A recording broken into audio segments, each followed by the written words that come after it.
Well, the stakes have shifted ahead of tomorrow's New Hampshire Republican primary. It is a two-person race now. Former President Donald Trump ahead in the polls, but Nikki Haley has made some headway.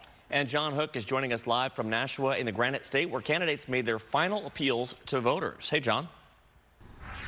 Yeah, hey, Mark and Christina. If you believe the polls right now, the aggregate of all the polling here in New Hampshire has Donald Trump ahead of Nikki Haley by about 20 points.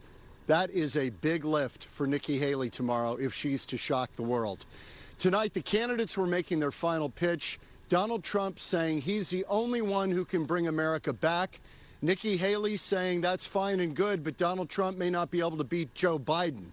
And that's the bottom line. They made their final pitches tonight in New Hampshire. We had 13 candidates, right? 13 good people all wanted to go and do something right by the country, but one by one, you saw them leave. And now we have a two-person race. I think that we're going to have a tremendous Tuesday, and we're going to have a great result just like we did in Iowa. If Donald Trump wins this thing tomorrow by a big margin, this race is effectively over. It would be hard to conceive of how Nikki Haley could keep pushing ahead if Donald Trump vanquished her in Iowa and then in New Hampshire. A 2-for-2 is probably too much momentum to overcome. Meantime, you have to keep in mind that Granite Staters have in the past delivered some shocking results in the New Hampshire primary. Will it happen tomorrow?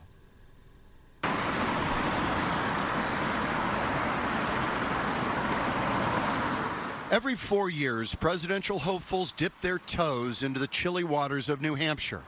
And every 4 years, there are surprises that lie beneath the surface. This time, the surprise is the lack of candidates. The sitting president is sitting it out, running a write-in campaign in New Hampshire. On the Republican side, the field cleared so quickly. 2 contests in, only Donald Trump and Nikki Haley remain. New Hampshire's held the first in the nation primary for over 100 years, and it's had a pretty good track record of picking winners. But for those who don't make it here, New Hampshire can turn into a political graveyard. The one thing you hear over and over, many are unhappy with the choices and the state of America in 2024. Oh, I think we're so divided. It's so painful. It's heartbreaking. It's really heartbreaking. I don't have much hope for it. Right now, I don't. That's sad. Oh, it's very sad, very sad. I never really worried about it before, but I'm very worried about it now. I mean, I lose sleep over it. Elaine Pillay has worked at the Red Arrow Diner for 30 years. She's seen and heard it all. Her concerns mirror those of many Americans. Everybody's pretty concerned about the economy. This stuff that's going on in the border. Arizona, I know you're from, is a lot of people are worried about the border. She's voting for Trump. They've even got a hefty burger named after the 45th president right on the menu. The question is, after Tuesday night, will it really all be over? Gene Daigle is not sure, but if it's Trump, he's okay with that. Things were better when he was in office than what's happening now.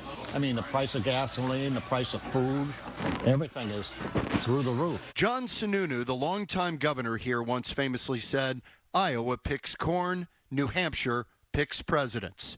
Who will it be? And who will hit a dead end? It's so interesting, having been in Iowa and here in New Hampshire, how the issues really are kind of understood by Americans across the board. The issues are the issues. They're the same ones we worry about in Arizona. It's kind of a universal thing right now of what everybody's voters' concerns are. What will happen here tomorrow in New Hampshire will go a long way toward determining who the nominees are, obviously, and polls open in 7 hours. Very exciting, John. Yeah, talk about the differences. I mean, you were just in Iowa, and I know the weather was a factor there, and turnout wasn't great, but they're saying turnout there in New Hampshire is expected to be pretty good. Yeah, and it's amazing, too, because you think about the Democrats are really kind of out of it in this cycle in New Hampshire because President Biden and the party, the Democratic Party, decided we're going to start this thing in South Carolina, not in Iowa and New Hampshire, because they don't reflect the diversity of the country. So they made that move. But remember, Joe Biden also finished 4th in New Hampshire, or 4th in Iowa, 5th in New Hampshire. So he didn't want to start it in either place. Yeah. It hadn't been very friendly to him. So this is a much better fit for him in South Carolina, and we'll be covering that as well. All right, looking forward to that. John, we'll talk to you tomorrow. You got it.